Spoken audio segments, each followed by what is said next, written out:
আসসালামু আলাইকুম সবাইকে, কেমন আছেন সবাই? আশা করছি ভালো আছেন। আজকে আরেকটি রেসিপি শেয়ার করব আপনাদের সাথে।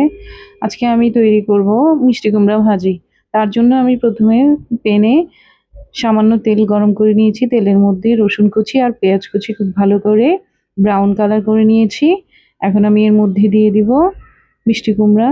মিষ্টি কুমড়াগুলোকে আমি স্লাইস করে কেটে নিয়েছি। এগুলোকে দেখুন ঠিক এইভাবে করে কেটে নিতে হবে।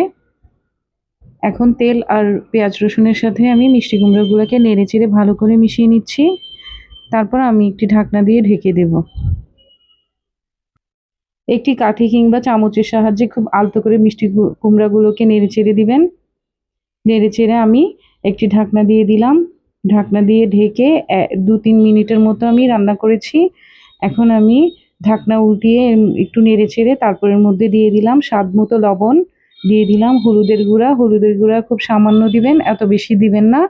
বেশি হলুদের গুঁড়া দিলে হলুদের একটা কাঁচা গন্ধ করে, তখন মিষ্টি কুমড়া ভাজিটা খেতে ভালো লাগে না।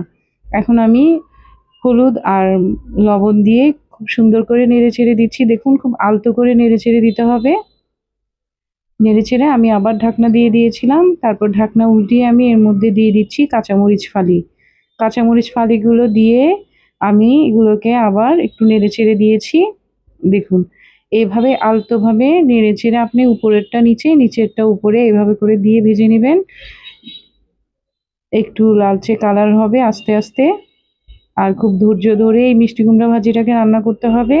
বেশি জোরে নাড়াচাড়া করা যাবে না। বেশি জোরে নাড়াচাড়া করলে মিষ্টি কুমড়াগুলো ভেঙে যাওয়ার সম্ভাবনা থাকবে। আর দেখতেও সুন্দর লাগবে না।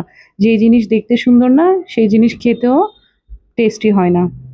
দেখুন আমি খুব আলতো করে এগুলোকে নেড়েচেড়ে দিচ্ছি। আর আস্তে আস্তে করে মিষ্টি কুমড়াগুলোর কালার চেঞ্জ হয়ে আসছে, দেখতে পাচ্ছেন। আমি কিন্তু 2-3 বারের বেশি ঢাকনা দিয়ে ঢেকে দেই নাই। 2-3 বারের বেশি ঢাকনা দিয়ে ঢেকে দিলে মিষ্টি কুমড়োগুলো একদম বেশি গলে যায়। এই পর্যায়ে আমি দিয়ে দিলাম ধনিয়া পাতা কুচি। ধনিয়া পাতা কুচি দিয়ে খুব আলতোভাবে আবার নেড়ে ছেড়ে দিচ্ছি। দেখুন আমার নাড়াচাড়াটা খেয়াল করুন আমি কিভাবে এই মিষ্টি কুমড়োগুলোকে নেড়ে ছেড়ে নিচ্ছি। আস্তে আস্তে ব্রাউন কালার হয়ে যাবে মিষ্টি কুমড়োগুলো। তারপর শেষ পর্যায়ে আমি দিয়ে দিলাম জিরার গুঁড়া। আস্ত জিরাকে আমি টেলে এগুলোকে গুঁড়ো করে নিয়েছি। আর মিষ্টি কুমড়ার মধ্যে জিরার গুঁড়া দিলে খুব সুন্দর একটা ফ্লেভার আসে। এই তো তৈরি হয়ে গেল আমার মিষ্টি কুমড়া ভাজি। আর আমরা বাসায় এভাবেই মিষ্টি কুমড়া ভাজি করে খেয়ে থাকি। আমার এই রেসিপিটা যদি ভালো লাগে তাহলে আমার চ্যানেলটাকে সাবস্ক্রাইব করবেন। আর আমার ভিডিওগুলোকে লাইক করবেন, কমেন্ট করবেন, বেশি বেশি করে বন্ধুদের সাথে শেয়ার করবেন। দেখুন একটা বাটিতে নিয়ে আমি দেখিয়ে দিচ্ছি আপনাদেরকে কত সুন্দর হয়েছে মিষ্টি কুমড়া ভাজিটা। ধন্যবাদ সবাইকে, ভালো থাকবেন সবাই।